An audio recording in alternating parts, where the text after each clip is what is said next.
Buen día, mi nombre es Juan Sebastián Bustamante, soy estudiante del doctorado en Ciencias de la Educación, en la materia Epistemología, clasificación de las teorías y sus implicaciones en educación.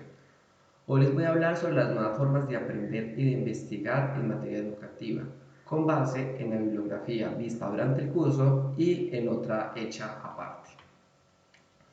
Como introducción tenemos que la sociedad cambia y evoluciona y de igual manera lo debe hacer el sistema educativo con el fin de formar personas competentes con las necesidades y requerimientos de la sociedad. Existen diversidad de teorías pedagógicas, como las vistas en clase, la escolástica, nociología, epistemología clásica y epistemología positiva. Eh, y el objetivo de estas es poder comprender la teoría del conocimiento. La comprensión de estas teorías permite que haya un dinamismo en la incorporación y complementariedad de las nuevas teorías con estas que estudiamos.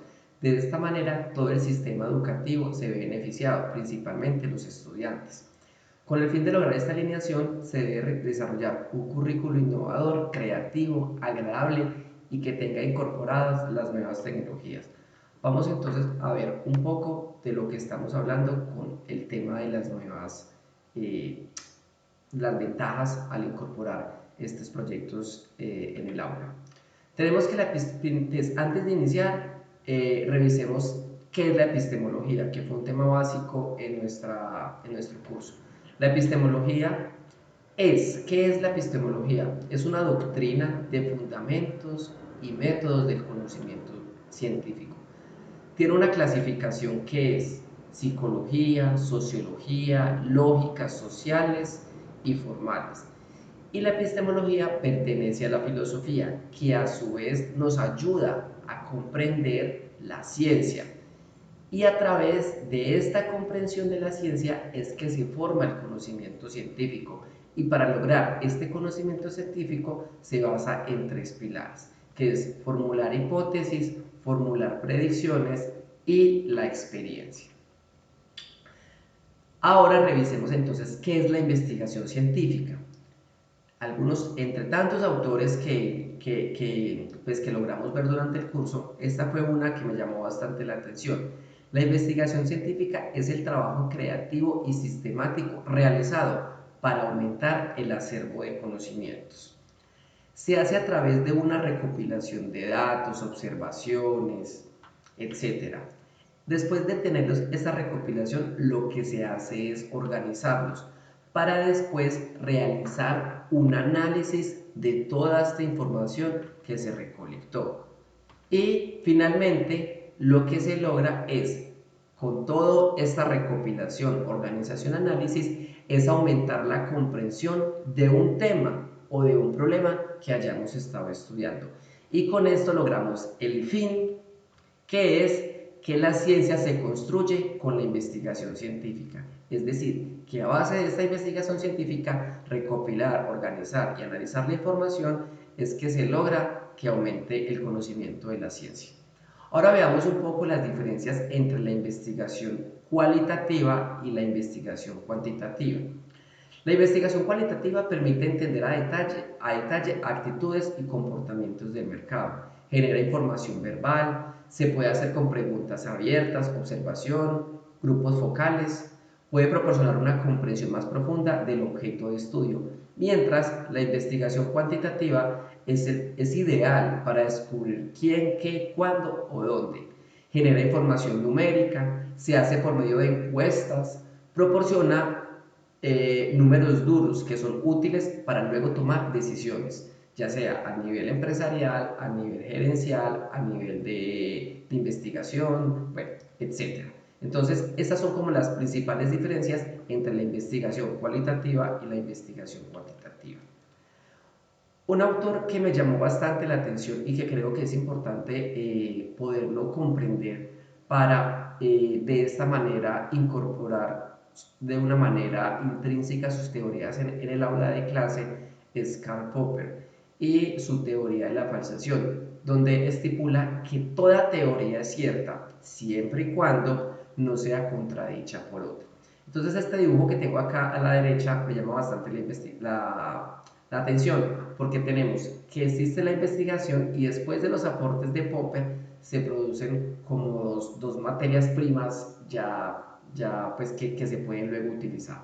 Por un lado tenemos la pseudociencia y por otro tenemos la ciencia como tal, donde dice que el experimento es crucial, es decir, la investigación me hace esa diferenciación, la pseudociencia y la ciencia a través del experimento crucial.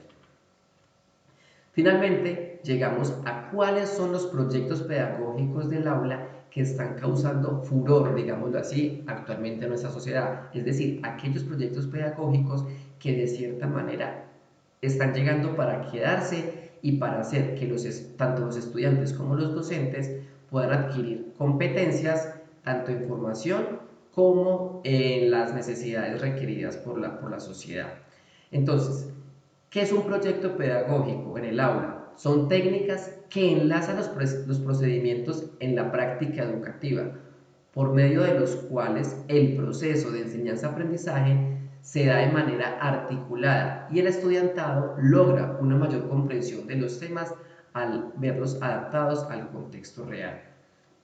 En la bibliografía hay una gran diversidad de proyectos pedagógicos. No obstante, yo tomé aquellos que de cierta manera son los más estudiados, los más analizados y que tienen mayores referencias.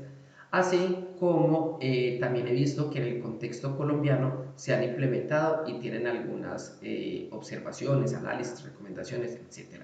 Uno de ellos es los proyectos proyectos pedagógicos basados en proyectos.